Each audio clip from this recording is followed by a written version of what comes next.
बहुत समय की बात है। किसी गांव में गोलू नाम का एक लड़का अपनी बूढ़ी दादी के साथ रहता था। गोलू बहुत अच्छा लड़का था। वह घर का सारा काम किया करते थे। उसकी दादी उसे बहुत प्यार करती थी, लेकिन दादी मन ही मन बहुत दुखी रहती थी।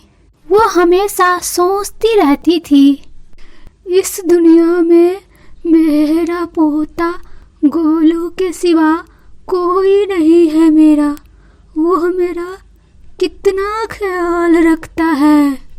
मेरे पास सूखा रोटी और पुराने कपड़े के सिवा कुछ भी नहीं है।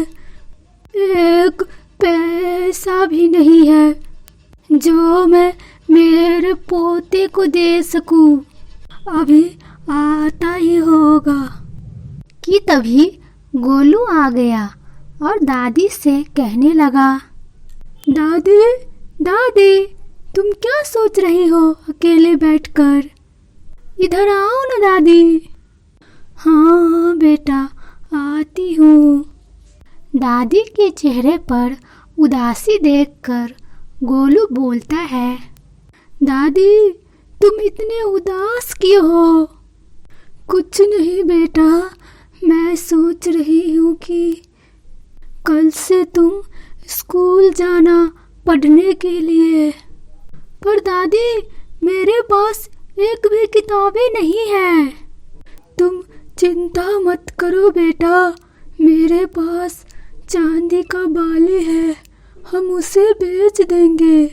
वैसे भी वो मेरे किस काम की? अब मेरी उम्र भी नहीं रही है सब पहनने की। अगले सुबह ही गोलू स्कूल जाने के लिए तैयार हो गए।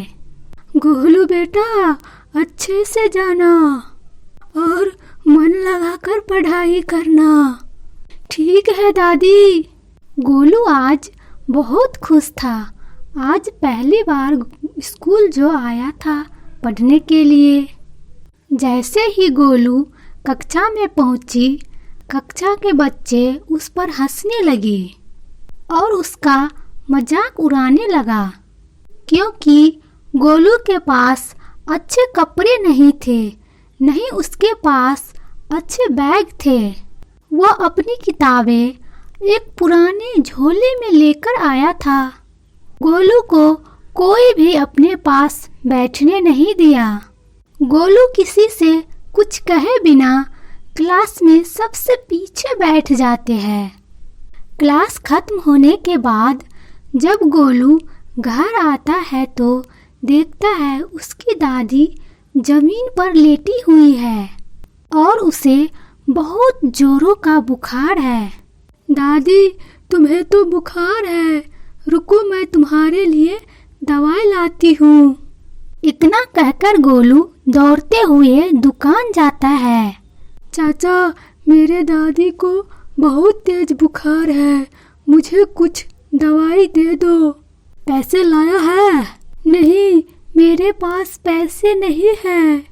तो तुम्हें दवाई नहीं मिलेगा, जाओ यहाँ से।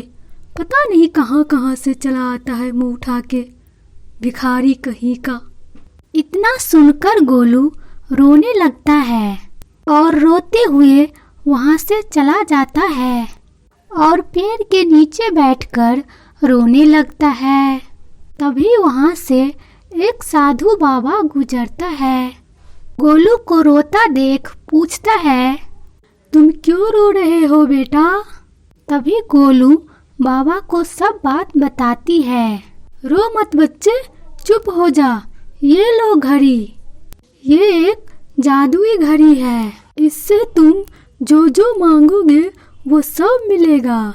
जादुई घड़ी लेकर गोलू बाबा को धन्यवाद करता है और अपने घर चला आता है और घड़ी से बोलता है, मुझे मेरी दादी के लिए दवाई चाहिए और खाना भी। गोलू को बोलते ही वहाँ दवाई और खाना आ जाता है।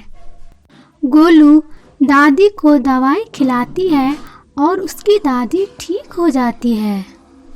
फिर अगले दिन गोलू अपने दादी के लिए चप्पल और साड़ी मांगता है।